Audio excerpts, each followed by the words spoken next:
푸른 안담한 해가 붉은 노을을 삼키는 시간. 파도의 속삭임만이 가득한 푸천의 고급 해변 레스토랑 한켠, 아루는 고된 하루 노동의 땀을 식히고 있었다. 스물 후반의 청년, 태국 북동부 이산 지방의 메마른 땅에서 온 그의 그을린 피부는 눈부신 석양 아래 더욱 짙어 보였다.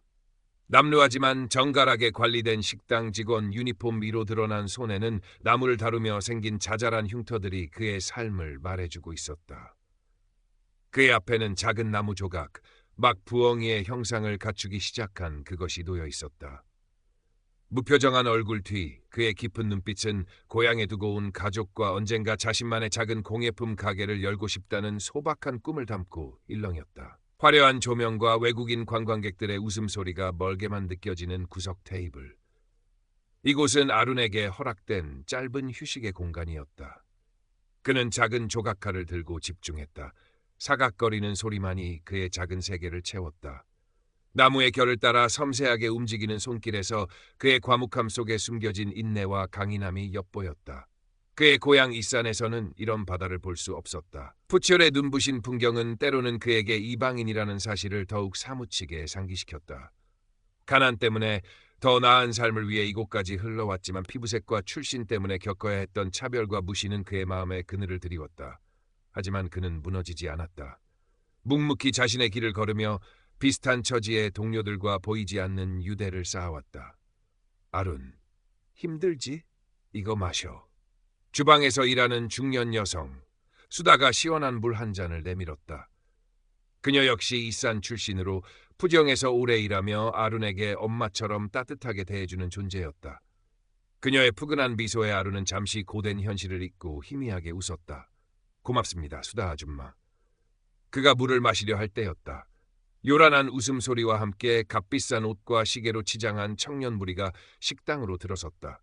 그 중심에는 위와지 있었다. 이 리조트와 식당을 소유한 부유한 사업가의 아들. 밝은 피부에 오만한 표정을 한 그는 아룬과는 모든 면에서 대조적이었다. 그는 친구들 앞에서 무언가를 과시하려는 듯 일부러 아룬이 있는 쪽으로 다가왔다. 어이, 깜둥이! 위와스의 목소리는 날카롭게 공간을 갈랐다. 주변의 시선이 순간 아룬에게 쏠렸다. 위왓은 경멸이 가득한 눈으로 아룬을 위아래로 훑어보며 조롱했다. 아직도 여기서 일하냐? 내 고향엔 이런 번쩍이는 곳 없지. 하하! 친구들이 덩달아 키득거렸다. 아룬의 얼굴에서 미소가 사라졌다. 심장이 차갑게 식는 느낌이었지만 그는 애써 표정을 감췄다. 분노가 치밀었지만 여기서 일을 그르칠 수는 없었다. 고향의 가족들을 생각하며 그는 조용히 자리에서 일어나려 했다. 무시하는 것이 최선이었다. 하지만 위앗은 그를 놓아줄 생각이 없었다. 그는 보란듯이 아룬의 앞을 막아섰다. 그의 눈에는 노골적인 악의가 번뜩였다. 왜, 내 말이 틀렸어? 어디 가려고? 아직 내 말 안 끝났는데. 위왓의 친구 하나가 아룬이 들고 있던 나무 조각을 가리키며 비웃었다. 저게 뭐야? 원숭이라도 만드는 거냐? 네 모습이랑 똑같네. 또다시 폭소가 터져나왔다. 아룬은 주먹을 꽉 쥐었다. 손톱이 손바닥을 파고드는 아픔보다 더한 모욕감이 온몸을 휘감았다. 그는 위왓의 눈을 똑바로 응시했다. 그의 깊고 고요한 눈빛에는 분노와 자존심 그리고 체념이 뒤섞여 있었다. 이 순간 그는 어떤 말을 해야 할까? 아니, 어떤 말도 통하지 않을 상대라는 것을 그는 이미 알고 있었다. 순간 아루는 들고 있던 나무 부엉이를 실수로 바닥에 떨어뜨렸다. 딱 하는 소리와 함께 나무 조각이 타일 바닥 위를 굴렀다. 그 소리는 소란스러운 식당 안에서 유독 선명하게 들렸다. 동시에 아룬의 시선은 잠시 근처에서 테이블을 정리하던 수다에게 향했다. 아주 짧은 순간 두 사람의 눈빛이 허공에서 마주쳤다. 수다의 표정에 미세한 변화가 스쳤다. 그녀는 아무 말 없이 고개를 살짝 끄덕인 후 몸을 돌려 분주히 주방 쪽으로 사라졌다. 위앗은 아룬의 그런 행동을 눈치채지 못했다. 그는 아룬의 침묵을 자신에 대한 굴복으로 해석하고 더욱 기고만장해졌다. 이봐, 대답 안 해? 귀라도 먹었나? 이래서 이싼 촌놈들은 안 된다니까. 말귀를 못 알아들어. 그는 아룬의 어깨를 거칠게 밀쳤다. 아룬은 휘청거렸지만 넘어지지는 않았다. 그는 다시 균형을 잡고 굳건히 서서 위왓을 노려보았다. 그의 눈빛은 더 이상 분노나 체념이 아니었다. 그것은 차갑고 단단한 무언가, 마치 폭풍 전야의 고요함과 같았다. 주변의 다른 손님들은 불편한 기색이 역력했지만 누구 하나 나서지 않았다. 부유한 리조트 사장의 아들에게 밉보일 필요는 없다고 생각하는 듯했다. 혹은 그저 가난한 노동자에게 가해지는 모욕 따위는 그들의 안락한 휴가에 끼어들 가치조차 없는 사소한 일일 뿐인지도 몰랐다. 아룬은 철저히 혼자였다. 적어도 지금 이 순간까지는. 위왓은 아룬의 변함없는 태도에 슬슬 짜증이 나기 시작했다. 그는 더 심한 모욕을 줄여 입을 열었다. 너 같은 놈은. 그때였다. 식당 주변의 공기가 미묘하게 변하기 시작했다. 처음에는 알아채기 어려웠다. 하지만 잠시 후 위왓은 무언가 이상하다는 것을 느꼈다. 조금 전까지 자신과 친구들의 웃음소리 그리고 관광객들의 소음으로 가득했던 공간이 이상하리만치 조용해진 것이다. 하나둘씩 사람들이 나타나기 시작했다.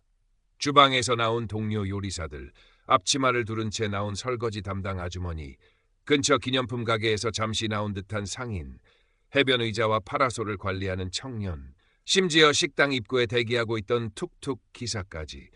그들은 모두 아룬처럼 평범한 노동자들이었다. 그들은 약속이나 한 듯 식당 주변으로 조용히 모여들었다. 그들은 아무 말도 하지 않았다. 그저 멀찍이 서서 혹은 식당 주변을 천천히 서성이며 위와 일행을 말없이 지켜볼 뿐이었다. 손에는 무기도 없었고 표정에는 위협적인 기색도 없었다. 하지만 그들의 침묵은 어떤 고함보다 더 무겁게 공간을 짓눌렀다. 그들의 눈빛은 꾸짖는 것도 분노하는 것도 아니었다. 그저 깊고 단호하며 흔들림 없는 시선이었다.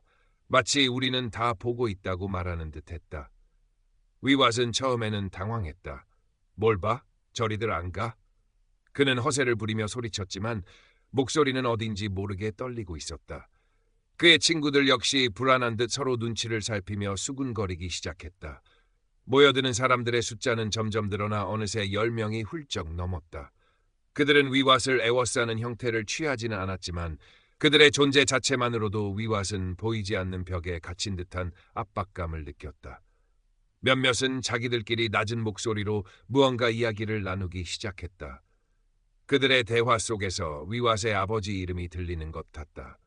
또 다른 누군가는 주머니에서 휴대폰을 꺼내 마치 사진이라도 찍으려는 듯 위왓 쪽으로 슬쩍 들어올렸다. 직접적인 위협은 없었지만 그 모든 행동 하나하나가 위왓의 신경을 날카롭게 건드렸다. 그의 이마에 식은땀이 배어 나오기 시작했다. 그는 깨달았다. 이것은 우연이 아니었다. 저들은 모두 한패였다. 저 보잘것없다고 생각했던 노동자들이 지금 자신을 향해 침묵의 시위를 벌이고 있는 것이었다. 어떻게 이런 일이? 누가 감히? 분노가 치밀었지만 동시에 설명할 수 없는 불안감이 그의 발목을 잡았다. 아버지의 귀에 이 일이 들어간다면? 자신의 경솔한 행동이 소문이라도 난다면? 그는 처음으로 상황이 자신에게 불리하게 돌아가고 있다는 것을 직감했다. 위왓의 얼굴이 불그락부르락 변했다. 오만함으로 가득 찼던 그의 표정은 당혹감과 분노 그리고 숨길 수 없는 불안감으로 일그러졌다. 그는 자신을 둘러싼 침묵의 시선들을 애써 외면하려 했지만 등 뒤에서 느껴지는 따가운 눈총들을 피할 수는 없었다. 그의 친구들은 이미 슬금슬금 뒷걸음질치며 위왓에게서 거리를 두기 시작했다. 더 이상 이 불쾌하고 위험한 상황에 엮이고 싶지 않다는 명백한 신호였다. 젠장! 위왓은 낮은 욕설을 내뱉었다. 그는 마지막까지 허세를 부리고 싶었지만 더 이상 이곳에 머무르는 것은 어리석은 짓이라는 것을 알았다. 그는 아룬을 향해 분노에 찬 눈빛을 쏘아붙였다. 마치 이 모든 상황이 아룬의 탓이라는 듯이. 두고 보자, 이 더러운 놈. 그 말을 마지막으로 위왓은 황급히 몸을 돌려 친구들을 재촉하며 식당을 빠져나갔다. 그의 뒷모습은 방금 전까지의 거만함은 온데간데 없이 초라하기 짝이 없었다. 마치 쫓기듯 달아나는 패배자의 모습이었다. 위왓 일행이 시야에서 완전히 사라지자 식당 주변을 감돌던 무거운 침묵과 긴장감이 서서히 걷히기 시작했다. 모여들었던 노동자들은 누가 먼저랄 것도 없이 아무 일 없었다는 듯 조용히 흩어졌다. 서로 눈짓을 교환하거나 짧은 미소를 나눌 뿐 그들은 요란한 승리의 함성 대신 묵묵히 각자의 자리로 돌아갔다. 그들의 연대는 소란스럽지 않았지만 그 어떤 외침보다 강렬했다. 수다가 아룬에게 다가와 그의 어깨를 따뜻하게 두드렸다. 그녀의 주름진 눈가에 안도와 격려의 미소가 어렸다. 괜찮다, 아룬. 다 괜찮아. 아룬은 아무 말 없이 고개를 숙였다. 감사하다는 말 대신 그는 흩어지는 동료들의 뒷모습을 향해 깊은 존경과 감사의 마음을 담아 예를 표했다. 그는 허리를 숙여 바닥에 떨어져 있던 나무 부엉이를 집어들었다. 매끄럽게 다듬어진 나무의 감촉이 그의 떨리는 손끝에 작은 위안을 주었다. 다시 혼자가 된 아룬은 테이블에 앉아 어둠이 내려앉은 밤바다를 바라보았다. 하늘에는 별들이 하나둘씩 모습을 드러내고 있었다. 파도 소리가 자장가처럼 귓가에 부드럽게 부딪혔다. 그의 얼굴에는 여전히 고된 삶의 피로가 어려 있었지만 그 속에는 이전엔 없던 작은 빛이 스치고 있었다. 혼자가 아니었다는 안도감, 그리고 보이지 않는 연대가 주는 따뜻한 힘. 오늘 겪은 일은 그의 삶을 극적으로 바꾸지는 못할 것이다. 내일이면 그는 다시 고된 노동을 시작해야 하고 위왓 같은 이들의 편견과 차별은 언제든 다시 그의 앞을 가로막을지 모른다. 푸철의 화려함 뒤에 숨겨진 노동자들의 고단한 현실은 변하지 않았다. 하지만 오늘 아르는 중요한 것을 깨달았다. 그는 결코 혼자가 아니었다. 이름도 얼굴도 제대로 모르는 수많은 동료들이 그의 곁에서 주었다.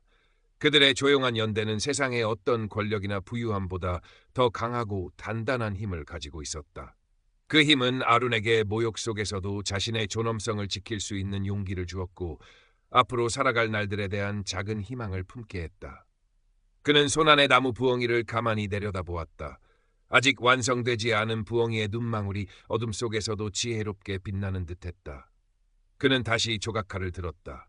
사각, 사각. 밤의 정적 속에서 나무 깎는 소리가 다시 울려 퍼졌다. 그것은 단순한 소일거리가 아니었다. 그것은 그의 꿈이었고 그의 희망이었으며 어떤 어려움 속에서도 자신을 잃지 않겠다는 그의 조용한 다짐이었다. 저 멀리 해변에서는 여전히 화려한 파티가 열리고 있었지만 아루는 더 이상 그것에 마음 쓰지 않았다. 그의 마음은 잔잔한 밤바다처럼 평온했다. 그는 알고 있었다. 진정한 힘은 겉으로 드러나는 화려함이나 목소리의 크기에